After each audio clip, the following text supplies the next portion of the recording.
हम दिन भर में कितनी ठेले वालों की मूंगफलियां खा जाते हैं, ठेले वालों से चने उठा लेते हैं, कभी हमने पूछा है उनसे?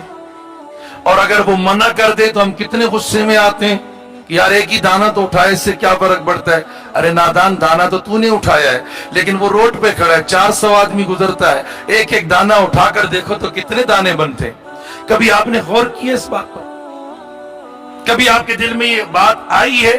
उल्टा उससे उलझ जाते हैं हम लोग, लड़ने लग जाते हैं, फिर गुस्से में कहते कितने पैसे चाहिए, मैं तुम्हें पैसे दे दूं। तो ये पैसे पहले निकाल कर तू चीज खरीद लेता, बगैर पूछे तू चीज क्यों खा रहा है? हम दिन भर में कितनी चीजें खा लेते हैं, हमें परवाह ही नहीं है, हमें ख्याल ही नहीं। सब्जी की दुकान पे खड़े होंगे, बातें भी कर रहे हो, सब्जी में गाजर पड़ी तो उठा के खा लेंगे, कोई और चीजों की तो उठा के खा लेंगे, कोई फिक्र नहीं, कोई तपास नहीं, कोई सवाल नहीं, कोई पूछ कुछ नहीं, और फिर भी हम कहते हैं जी हम हलाल खा रहे हैं। कभी सोच